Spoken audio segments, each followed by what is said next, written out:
with what's going on right now in Syria, you've mentioned Erdogan and the role of Turkey in what's going on in Syria. But at the end of the day, in your opinion, is this group called so-called HTC, if I'm not mistaken? Hayat Tahrir al-Sham. Yeah. Hayat Tahrir al-Sham. So that, Who are these people there? well, they're really sort of, let's call them descendants of ISIS. This they are a Sunni Salafist group. So this is sort of a particular flavor of Islam, a very radical one, in which these people, they take it upon themselves that they have got the ultimate truth from God, that they are God's messengers, they are God's judges, they are the ones who deliver the judgment of Allah on all unbelievers. And usually that involves killing them. So that's the mentality these guys come out of. They have been a replacement for ISIS and al-Nusra. They are, I think, they're less focused on a global caliphate as opposed to imposing this caliphate in Syria. But they are definitely, they see the Syrian, the sort of the Syrian establishment are a variety, an offshoot of Shia Islam, the Alawites. But the Alawite practice, at least under Bashar al-Assad, has been to protect and preserve all religions, the Sunni, the Shia, the Alawite, the Christians, even the Jews. Bashar's father was not nearly as so generous, and let's acknowledge that. But HTS has been funded by the United States indirectly through Turkey, trained reportedly by U.S. trainers, or at least elements of it trained. It's received training from Great Britain, from the Turks. It's these fighters are sporting new uniforms and equipment and material. It clearly came from NATO's supplies. And they feature pictures of both Erdogan as sort of their hero. So they're actually acting as a proxy for Turkey right now, and Turkey has sold its soul to the West on this particular case. Why? Ultimately, I think they've had some promises made that if they help get rid of Bashar al-Assad, an oil pipeline that will stretch from Qatar through Saudi Arabia, through Jordan, will then pass through Syria, which will be under the control, the West hopes, of a government favorable to the West. Then that pipeline will go through Turkey, and Turkey will get the benefit of pumping all that oil to whoever needs it. So, of course, Turkey jumped on this as its chance to be a player. I think that's one of the elements driving it. Not the only one, but that's one element. This isn't just Turkey. This is the United States. This is the United Kingdom. This is an extension of the war in Ukraine. This is an extension of the attempt to start a coup in Georgia, a new Maidan. This is not narrow. This isn't about Syria. This is about a much broader effort by the United States to hang on to its power, to control and dictate who gets to be in control here.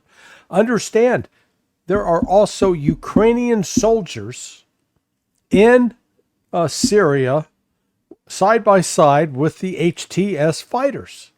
They've been training them. They've helped arm them. How do you think they got there? It's not via. This is the United States and Great Britain helping foment this and carry this out. And it's being coordinated also with Israel. This is the West in its full-blown corruption, in my view. So don't get fixated on that this is somehow something internal just to Syria. I mean, that's ridiculous. This is bigger than that, Nima. This is about trying to take out, to defeat Russia and defeat Iran. The problem the West has now is, you go back 10 years, actually it was 12 years ago when all of this really started in its fury in 2012. And at that time, the Arab League with, Jordan and Egypt, they booted Syria. You're out. We don't want to be around you. You're bad. Now the Arab League has welcomed Syria back in. And just 2 days ago, the Arab League announced, we stand with Syria. The global South has awakened to the fact that the United States and Europe are colonial powers bent on raping them. They have no interest in peaceful coexistence and treating them as equals.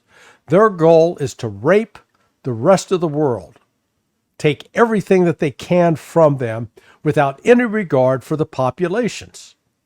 And people better damn well wake up and realize that that's what's going on. The global South that sucks up to the United States and sucks up to the United Kingdom are surrendering themselves. They might as well be prostitutes in a whorehouse. So this is a very complex. The only ideological consistency is on the side of Russia, Syria, Iran. You've got the Shia groups in Iraq as well coming to the aid of Syria. And as you pointed out, China has condemned it. China conducts annual exercises with Iran. They have a definite vested interest in seeing Syria stay alive and independent. I said, this is going to hurt Turkey the most. Turkey, I think Erdogan has made a very stupid decision by deciding to allow this offensive to be launched at this time, because it was directly coordinated with the ceasefire that was supposed to go into place in Lebanon. And now Israel's in the process of violating that, and I think you're going to see the Hezbollah attacks step up. And Iran has not backed away from its vow that it's going to hit Israel again in retaliation for the attacks on October 1st. Now 2 months ago. So we'll see. Let me ask again, Larry, you believe that Turkey is just playing its role under the thumb of the Washington right now, of Washington? Or is Washington forcing Turkey to play this way? No, it's not, again, recognize I said, Turkey's been promised some things. Hey, you cooperate with us on this, you're going to get to be the #1 oil distributor in the Middle East. That pipeline will come right through you, all the oil, because they have to come to you to get the oil. So I think they've been bought off. So, the United States, Turkey is doing this for what Erdogan believes is in Turkey's interest. And he's stupid enough to believe promises offered by the West. And this isn't the first time he's betrayed Vladimir Putin. Turkey entered in some agreements at Astana. They're now violated those agreements. I don't see the Russians forgetting this or forgiving this time. So they've got a variety of ways they can hurt Turkey and make Turkey suffer without going for an open confrontation. And I think Erdogan has just now ruined his influence. They won't give him the time of day at BRICS. The ceasefire in Syria was in 2020, Larry. A ceasefire agreement between the government and these people, HTC, and there were other factions as well. HTS. Yeah, HTS. Sorry for that. Yeah, and there are other factions as well, Larry. There's just not one. There are multiple factions. They still fight. They fight. It's like, who's the real Muslim? I've seen this kind of thing actually within what I'll call some Christian eschatological sects, where you get these small, they're really tiny groups of believers that convince that, hey, we are the true church of Jesus Christ. Jesus has we're the restoration church. We're the restoration branch. Then you got another little group over here. No, we're the restoration branch. We're the true believer. So they're all vying to prove who's the The real one has got the right connection with God. That's what's going on with this group of crazy Sunnis. Each one is all, well, we've got the direct line to Allah. We know what Allah's will is, and we're going to enforce it. And so they end up killing other Muslims. And there was a great commentary 3 or 4 days ago by Abdi Aludinov, a Russian Chechen Muslim military commander, and he's like, basically he says, hey, anybody who's out there telling you that they're Muslim and that the only way that they can serve God is by killing other Muslims, he says, they're speaking the words of the devil. That's the Antichrist. That's not Allah. That's the opposite of Allah. That's the devil.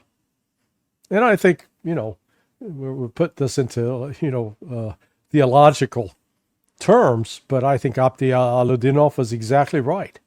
You gotta judge these people by what they do, the fruits of their work. Are they bringing life or are they bringing death? And that's where, I think we talked about this a little bit on Friday. One of the hallmarks of what is happening out of the BRICS movement is that Russia and China are not busy going out trying to use force to compel other member countries to do what they want. They're treating them as equals. They're treating them as respected equals. And the people, those other countries, they understand that they're not being patronized. They understand that they're getting treated with respect. I guarantee you, Erdogan's not getting treated with respect by the United States. Are you kidding? The Europeans look upon the Turks as, these are slaves who belong in the sand. There's a very derogatory term that it's the N-word, and they combine the sand. It's used in the West to describe these kinds of people. Turks, they're not European. Ugh. They're not as bright. They're not as brilliant. They don't smell as nice. That's sort of how the attitude is. And yet these Turks allow themselves to be played like a bunch of chumps. And here's Erdogan going along with this. And understand, this didn't just start, last week or 2 weeks ago. Remember back in 2012 when the CIA had its base in Benghazi, Libya, and was collecting weapons in Libya, sending them to Turkey, to the Turks, who were then giving those weapons that had been collected out of Libya to these radical Islamist terrorists that were at the time trying to defeat Bashar al-Assad. Turkey was fully on board with that. And actually at the time had much broader support. He had the support of the Arab League. He doesn't now. He's now on the outs with the Arab League, in particular with what they're trying to do to Syria. That's why I said this situation has changed. So, there's the military situation, I think, will become clearer by, the end of the week, end of next week. Larry, there were 2 agreements in 2020 between the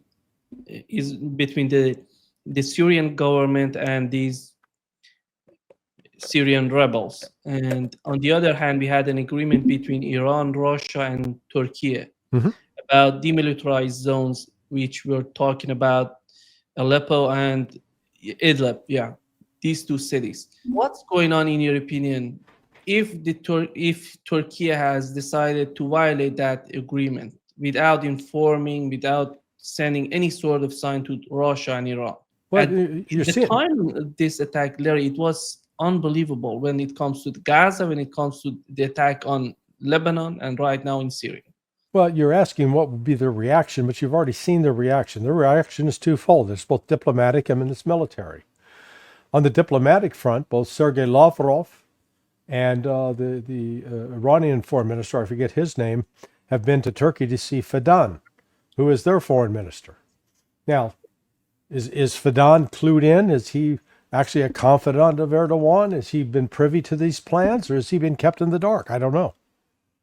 That's part of, I think, what Lavrov and the Iranians are trying to find out, number one. But they haven't sat around and waited. Russia's responded immediately with great force, attacking these forces that are basically supplied and maybe in some cases commanded by Turkish officers. So the Russians would be happy to kill the Turks. So they're doing that. Iran's sending forces in as well, and has sent a new commander. I forget the commander's name, but he was a deputy to Soleimani. Qafari. Yeah. Qafari? Yeah. Okay, so he's reportedly a very tough character. Yeah, he is. So they're going, they didn't sit around and wait to respond. And now the sort of the wild card in this is this ultimately, there was some. Everybody had. It's not to say they all had the same interest or goal. The goal of the United States and Brit is to weaken Russia and ultimately weaken Iran by taking out Syria. So that's their goal. The goal of Israel, they'll get involved with this too because they want to weaken Syria and prevent Iran from rearming Hezbollah. So they want to try to weaken Hezbollah because they intend to go back and try to wipe Hezbollah out at the end of 60 days of that ceasefire. And hopefully the folks at Hezbollah are not foolish enough to believe that they can actually have a peace deal with Israel. It's not going to happen. There is no good faith deal that can be had with these Zionists, in my view. I think it's impossible.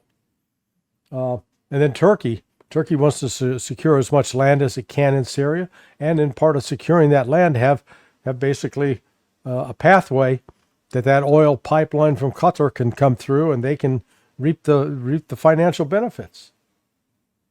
Greed, man. Money, follow the money. So this is not about ideology. I mean, we're presented with this lie. Oh, these Muslims, they're pursuing a global caliphate. Yeah, that's true. And therefore, we, the righteous crusaders of the West, need to rise up and defeat that caliphate. Except, what are we doing? Oh, we're arming the caliphate so that they can fight against these other Muslims that we say we don't like. We don't like the Shia, and we don't like the Alawites.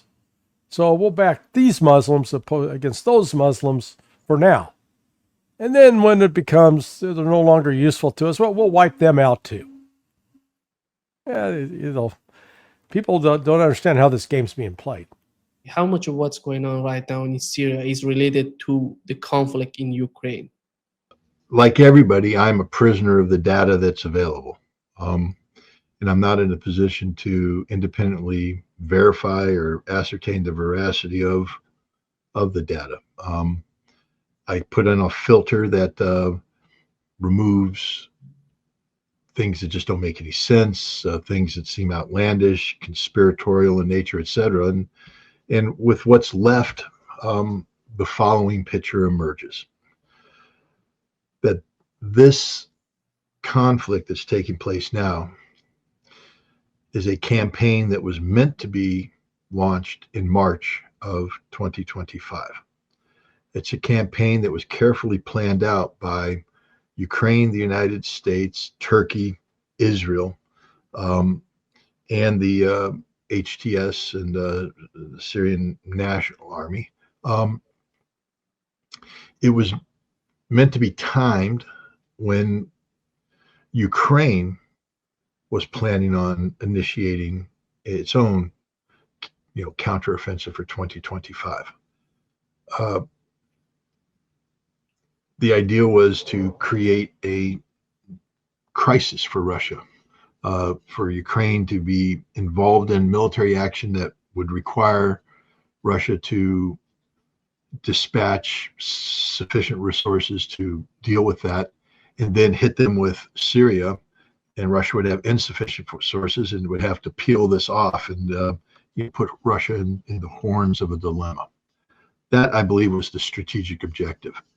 Ukraine was involved in providing advanced drone technology and drone weaponry. If you take a look at the videos on Telegram and such of the Tekfiri, the Wahhabists of use of drones. You might as well be watching a Ukrainian drone operator somewhere in Kursk or in the Donbass. It's the same tactic, the same weapon, the same effect. The Ukrainians trained these people to do it. And it's a very effective weapon, especially if you haven't been accustomed to dealing with it. While the majority of Russian troops on the line of contact know damn well what these drones are. They've seen them, and they're lethal, but they have developed means of protecting themselves. The Syrians haven't been trained in this. They're still very much vulnerable to these drones. So that was the Ukrainian participation. The Israelis provided strategic guidance. I believe Israel is very much behind the desire to capture Hama and then drive onto Homs. In doing so, severing the landline of communication between Iraq and Lebanon, which is a strategic goal of Syria, of Israel, to starve off Hezbollah. And they provided intelligence support, but I also think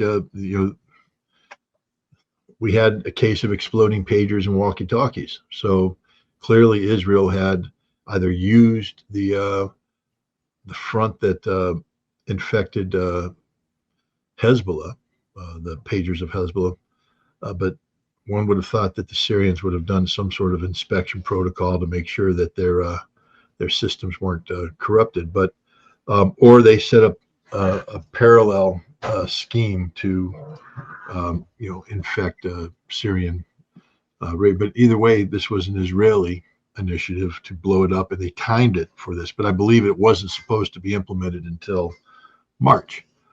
Why act now then?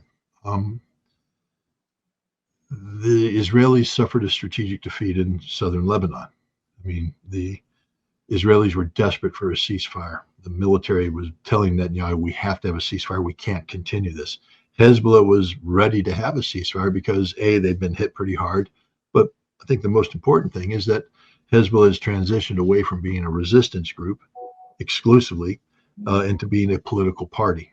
And they have a duty and responsibility now to the Lebanese nation and to the Lebanese people. That includes not facilitating conditions that manifest themselves in Israeli bombardment of Lebanese civilians, killing many thousands.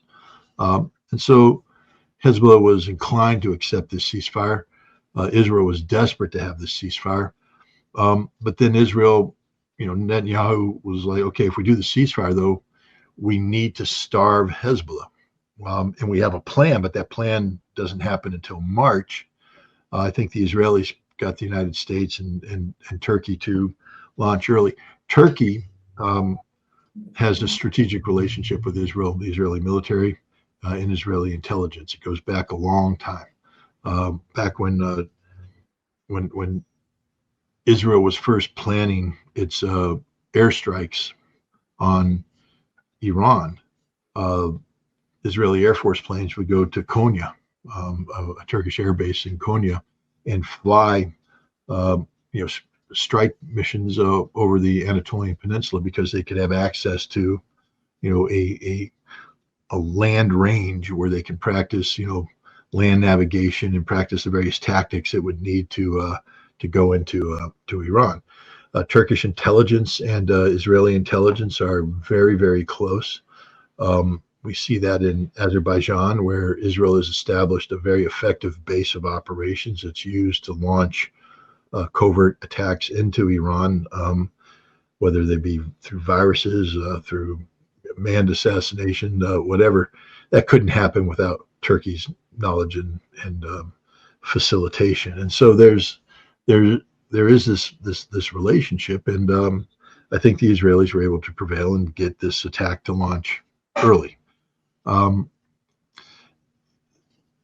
think this is going to be a fatal mistake on the part of Turkey. Turkey was struggling already to get BRICS membership. They applied and Erdogan took us on, and there was pressure placed on on BRICS? And the answer was no. It's a consensus-driven organization, and people decided that Turkey wasn't ready, not a good fit.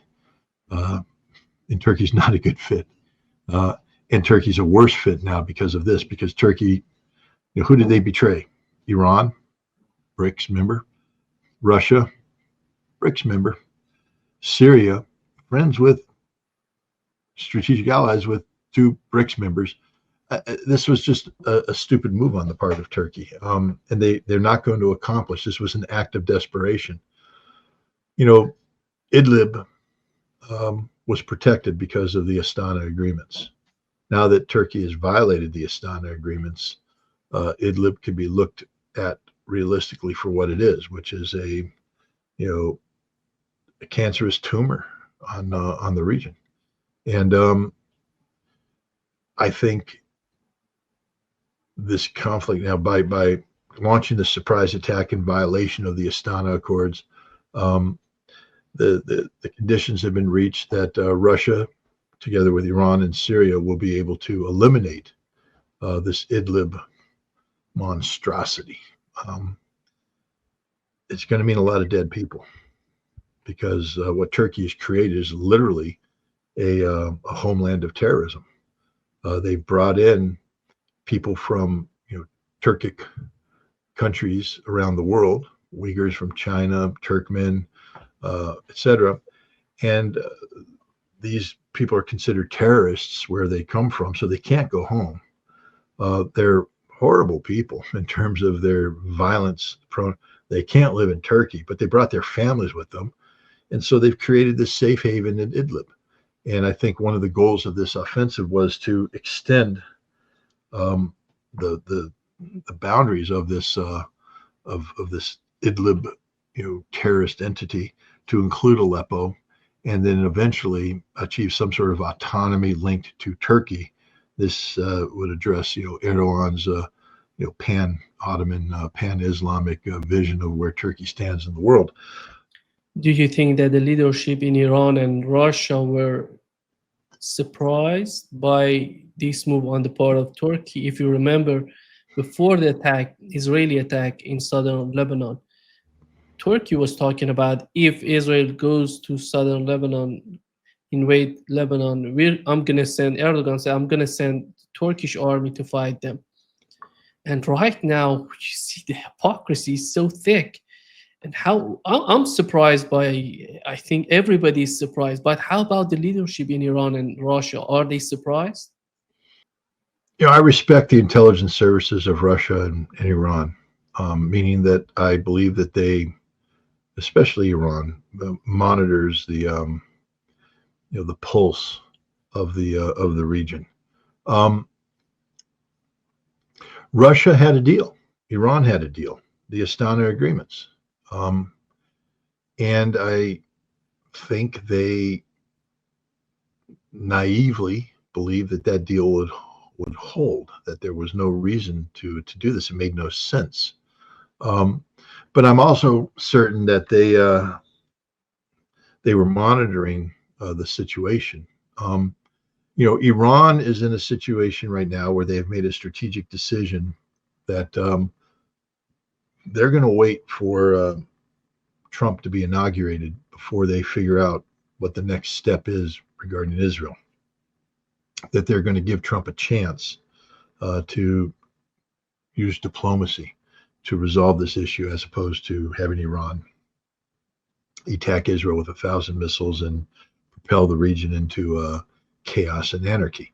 And so I believe they would have been notified that, on briefings, hey, this could be happening, but the political decision was, we aren't going to do anything that justifies this kind of action, like surging troops in.